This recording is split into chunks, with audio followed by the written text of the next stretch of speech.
నమస్తే, మీరు వింటున్నారు మానవ పరిచయం, మానవత్వానికి పరిచయం. గత ఎపిసోడ్లో న్యాయమూర్తి హరీశ్చంద్ర యొక్క మానవతా న్యాయం నాసిర్ జీవితాన్ని పూర్తిగా కదిలించింది. నాసిర్ చంపాలనుకున్న బిడ్డ తండ్రి అతనికి అపూర్వమైన ఔదార్యాన్ని చూపారు. ఇప్పుడు జైలు గదిలో నాసిర్ యొక్క ఆత్మ పరిశీలన ప్రారంభమవుతుంది. అతని లోపల నిద్రిస్తున్న మనిషి మేల్కొన్నాడు. అతను తన కరుడుగట్టిన విధానాన్ని తటస్థ భావంతో చూస్తున్నాడు. ముస్లిం ఎక్కడ నిద్రించాడు? నాసిర్ తనను తాను ప్రశ్నించుకుంటాడు. తను అన్యాయంగా 3 తలాక్ చెప్పి ఫిర్దౌస్ను నిర్మానుష్య ప్రదేశంలో ఒంటరిగా వదిలి వెళ్తున్నప్పుడు తనలోని ఈ ముస్లిం ఎక్కడ నిద్రపోతున్నాడు? పశ్చాత్తాపం. పురుషుడు అనే అహంకారంలో స్త్రీని పాదాల చెప్పుల వలె ఎందుకు భావించాడు? తన అఘాయిత్యాలకు మతం పేరు ఎందుకు పెట్టాడు? ఫిర్దౌస్ తన భర్త హరీశ్చంద్ర నుండి కఠిన శిక్ష ఇప్పించకపోవడం చూసి నాసిర్ ఆశ్చర్యపోతున్నాడు. మరియు అంతకంటే ఎక్కువగా హరీశ్చంద్ర అతన్ని ఉదారంగా క్షమించారు. న్యాయమూర్తి యొక్క శక్తిని ఈ విధంగా సానుకూలంగా ఉపయోగించడం నాసిర్ హృదయంలోని సహజసిద్ధమైన ద్వేషాన్ని కరిగించివేస్తుంది.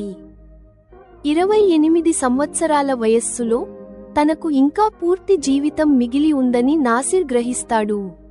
రాబోయే 6-7 నెలల్లో శిక్ష పూర్తి అయిన తర్వాత అతను తన తప్పుడు పునాదిని అంతం చేసి కొత్త పునాది వేస్తాడు. కాఫిర్, అన్యుడి కోసం అన్వేషణ. నాసిర్ ఇప్పుడు తాను కాఫిర్ గా భావించిన వ్యక్తుల ఆలోచనలను తెలుసుకోవాలనుకుంటున్నాడు. తన ఆలోచన యొక్క దిశను సరిదిద్దుకోవడానికి హరీశ్చంద్ర జీని మాధ్యమంగా భావిస్తాడు. సత్యవాది హరీశ్చంద్ర నాసిర్ జైలర్కు ఎందుకు దరఖాస్తు రాశాడు? అతను ఏ సాహిత్యాన్ని డిమాండ్ చేస్తున్నాడు? పశ్చాత్తాపం యొక్క శక్తి, ఔదార్యం యొక్క మాయాజాలం మరియు నిజమైన మానవతా ధర్మం వైపు అడుగులు వేస్తున్న ఒక తప్పిపోయిన మనిషి యొక్క ఆత్మ విముక్తిని వినండి. మానవ పరిచయం లో మానవత్వం యొక్క అన్వేషణ పూర్తయింది. మీరు వింటారు ఎపిసోడ్ 10 ఆత్మ పరిశీలన మరియు హరీశ్చంద్ర కోసం అన్వేషణ. ఫిర్దౌస్ యొక్క మాజీ భర్త నాసిర్ గత దాదాపు 2.5-3 సంవత్సరాలలో తన జీవితంలో ఫిర్దౌస్ నుండి విడాకులు, ఫిర్దౌస్ పై దాడి, ఈ కారణాల వల్ల లభించిన శిక్ష మరియు అబ్బూ మరణం వంటి చెడు సంఘటనల తరువాత కదిలిపోయాడు. అటువంటి పరిస్థితిలో జడ్జి హరీశ్చంద్ర తన నేరానికి ఆశించిన దానికంటే మెరుగైన తీర్పు ఇవ్వడం నాసిర్ను ఆలోచనలు చేయడం మరియు ఆత్మ పరిశీలన చేయడానికి ప్రేరేపించింది. ఈసారి నాసిర్ను న్యాయస్థానం నుండి తిరిగి కారాగారంలోకి తీసుకువచ్చినప్పుడు అతనిలో నివసిస్తున్నప్పటికీ నిద్రిస్తున్న మనిషి నిద్ర మత్తును వదిలి మేల్కొన్నాడు. అతను తటస్థ భావంతో తాను చేసిన పనులను చూడటం ప్రారంభించాడు. అలా నాసిర్ తరచుగా ఏదైనా గుర్తుచేసుకునేవాడు. ఆపై దాని గురించి తనను తాను కొన్ని ప్రశ్నలు వేసుకోవడం ప్రారంభించేవాడు. నాసిర్ యొక్క విడాకులు తీసుకున్న భార్య ఫిర్దౌస్ ఒక కాఫిర్ను వివాహం చేసుకున్నప్పుడు నాసిర్ యొక్క ముస్లిం హృదయం చాలా కలత చెందింది. ఇప్పుడు నాసిర్ తనను తాను ప్రశ్నించుకుంటున్నాడు. తను అన్యాయంగా 3 తలాక్ చెప్పి ఫిర్దౌస్ను నిర్మానుష్య ప్రదేశంలో ఒంటరిగా వదిలి వెళ్తున్నప్పుడు తనలోని ఈ ముస్లిం ఎక్కడ నిద్రపోతున్నాడు? నిజమైన ముస్లిం అల్లాహ్కు భయపడేవాడు అని అతను భావిస్తాడు. అతను చెడు పనులు చేయడానికి భయపడతాడు మరియు న్యాయంతో జీవితాన్ని గడుపుతాడు. నాసిర్ మళ్లీ ప్రశ్నిస్తాడు. తను ఫిర్దౌస్కు ఈ నిస్సహాయ పరిస్థితిని కల్పించకపోతే ఫిర్దౌస్ ఏ ఇతర ముస్లింను పెళ్లి చేసుకోవడం కాదు, కాఫిర్ను పెళ్లి చేసుకోవడం గురించి ఎందుకు ఆలోచించేది? అయ్యో, కాఫిర్తో ఫిర్దౌస్ వివాహం చేసుకోవడం చూసి బాధపడిన నాసిర్లోని ఆ ముస్లిం తలాక్ చెప్పే ముందు కూడా మేల్కొని ఉంటే బాగుండేది. విషాదం. కానీ అప్పుడు నాసిర్ పురుషుడు అనే అహంకారంతో నిండి ఉండేవాడు. ఆ సమయంలో అహంకారం ప్రభావంతో ఒక పురుషుడు తన ఇష్టానుసారం లేదా ఏదైనా చేయడానికి స్వేచ్ఛగా ఉంటాడని అతను అనుకునేవాడు. పురుషుడి ముందు స్త్రీ యొక్క ప్రాముఖ్యత కాళ్ల చెప్పులంత మాత్రమే. విసుగు చెందినప్పుడు కొత్త చెప్పులను తీసుకురావాలి. ఆత్మ పరిశీలన క్రమంలో నాసిర్కు మాజీ భార్య ఫిర్దౌస్పై తాను చేసిన అఘాయిత్యాలు గుర్తుకు వచ్చేవి. వాటిలో మొదటిది, ఇప్పుడు చట్టవిరుద్ధమైన ట్రిపుల్ తలాక్ యొక్క ఉపయోగం. అతను తన అధిక కోపంలో ఫిర్దౌస్ను విడిచిపెట్టడమే కాకుండా నిర్మానుష్య ప్రదేశంలో వదిలిపెట్టాడు. అలాంటి చోట ఒంటరిగా ఉన్నప్పుడు ఆమెకు ఏదైనా చెడు జరగవచ్చని అతను ఆలోచించలేదు. అతని రెండవ అఘాయిత్యం ఏమిటంటే, కోర్టులో తాను చేసిన నేరాన్ని తగ్గించుకునే ప్రయత్నంలో అతను ఒక వ్యక్తి మాటలను ఆధారం చేసుకుని ఫిర్దౌస్పై శీలం లేనిది అనే ఆరోపణ చేయడం.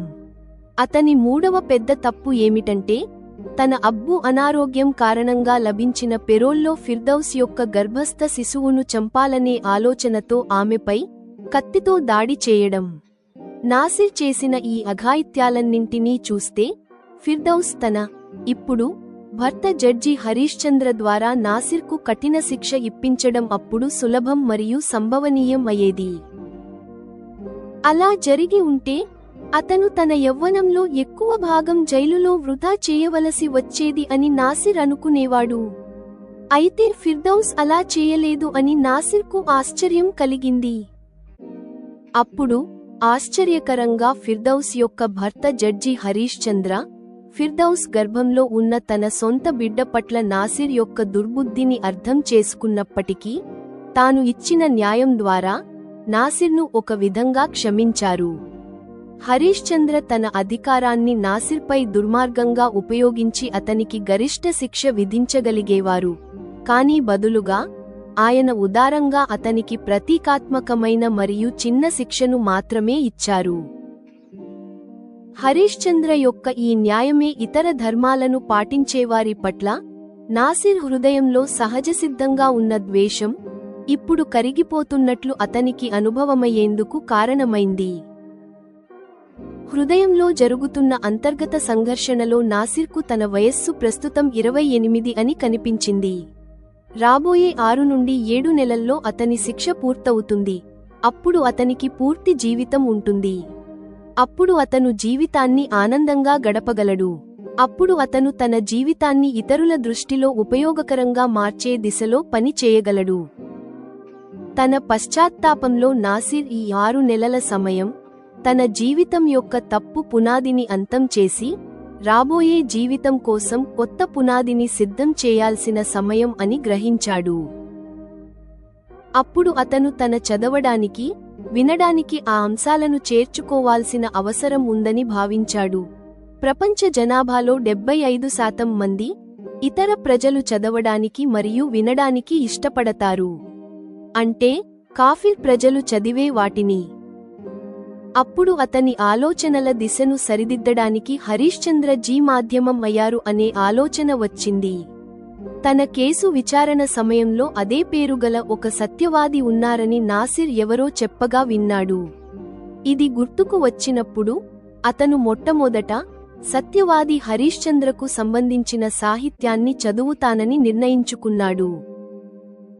ఈ ఆలోచనను అమలు చేయడానికి నాసిర్ జైలర్కు ఒక దరఖాస్తు రాశాడు. తనకు సత్యవాది హరీశ్చంద్రకు సంబంధించిన పుస్తకం చదవడానికి అందుబాటులో ఉంచాలని కోరాడు. ఇప్పుడు మీరు మానవ పరిచయం యొక్క ఈ ఎపిసోడ్పై జెమినాయ్ రాసిన సమీక్ష, విమర్శ మరియు మార్గదర్శకత్వం వినండి. ఉపశీర్షిక: ఆత్మ పరిశీలన మరియు హరీశ్చంద్ర కోసం అన్వేషణ. ఈ ఎపిసోడ్ నాసిర్ యొక్క మానసిక పునర్జన్మను చిత్రిస్తుంది. హరీశ్చంద్ర యొక్క న్యాయం క్షమతో సమానం. నాసిర్ హృదయంలోని ద్వేషం యొక్క మంచును కరిగించి అతని ఆత్మ సాక్షాత్కారాన్ని ప్రారంభిస్తుంది. 1. ఆరాధన కర్తవ్యం యొక్క నిజమైన అవగాహన. నాసిర్ తనను తాను ప్రశ్నించుకోవడం అతని మత ఛాందసవాద ఆలోచన యొక్క పతనానికి ప్రతీక. మతం మరియు న్యాయం. నాసిర్ చివరకు నిజమైన ముస్లిం కేవలం ఆచారాల ఇబాదత్ చేసేవాడు కాదు, న్యాయం మరియు మానవత్వంతో జీవితాన్ని గడిపేవాడు అని అంగీకరిస్తాడు. అతని తల్లి యొక్క తాత్విక నిర్వచనం, అందరి సంక్షేమం కోసం చేసిన పనియే ఇబాదత్, ఇప్పుడు అతని ప్రవర్తనలో ప్రతిబింబిస్తుంది. అహంకారం యొక్క వినాశనం. అతను తన పురుషాధిక్య అహంకారాన్ని, స్త్రీని చెప్పుగా భావించడం కూడా గుర్తిస్తాడు. ఇది ఫిర్దౌస్పై అతను చేసిన అఘాయిత్యాలకు మూల కారణం. ఈ అంగీకారం అతని మానసిక శ్రేయస్సు దిశగా మొదటి అడుగు. 2. హరీశ్చంద్ర ప్రేరణకు మూలం. హరీశ్చంద్ర ఇచ్చిన ప్రతీకాత్మక శిక్ష నాసిర్కు అతిపెద్ద సంస్కరణగా మారుతుంది. క్షమ యొక్క శక్తి, గరిష్ట శిక్ష విధించే అధికారం మరియు వ్యక్తిగత కారణాలు ఉన్నప్పటికీ హరీశ్చంద్ర ఔదార్యం చూపారు. ఈ ఔదార్యం నాసిర్ యొక్క సహజసిద్ధమైన ద్వేషాన్ని ఛిద్రం చేస్తుంది. తన సొంత సమాజంలోని చాలా మంది కంటే ఎక్కువ మానవత్వం ఉన్న కాఫిర్ తనను క్షమించాడని నాసిర్ గ్రహిస్తాడు. కొత్త దిశ. నాసిర్ తన మిగిలిన 6 నెలల శిక్షను కొత్త పునాదిని నిర్మించడానికి ఒక అవకాశంగా చూస్తాడు. అతని మత ఛాందసవాదం నుండి ప్రపంచ ఆలోచనల వైపు మారడం, 75% జనాభా యొక్క ఆలోచనలను చదవడం, అతని మానసిక పరిధి యొక్క విస్తరణను సూచిస్తుంది. 3. సత్యవాది హరీశ్చంద్ర కోసం అన్వేషణ. నాసిర్ తన ఆధ్యాత్మిక ప్రయాణాన్ని హరీశ్చంద్ర పేరుతో ముడిపడిన పుస్తకాలతో ప్రారంభించాలని నిర్ణయించుకోవడం అత్యంత ప్రతీకాత్మకమైనది. సత్యం మరియు పేరు. ఇప్పటివరకు తప్పుడు అహంకారం మరియు వక్రీకరించిన సత్యంలో జీవిస్తున్న నాసిర్, ఇప్పుడు సత్యవాది హరీశ్చంద్ర జీవితం నుండి ప్రేరణ పొందాలని కోరుకుంటున్నాడు. ఇది అతని అంతర్గత మార్పుకు దారితీస్తుంది మరియు అతన్ని మనస్సాక్షి, నిజాయితీ మరియు మానవత్వం యొక్క విలువల వైపు నడిపిస్తుంది. ముగింపు. జైలర్కు రాసిన దరఖాస్తు నాసిర్ నిర్ణయం యొక్క తీవ్రతను చూపుతుంది.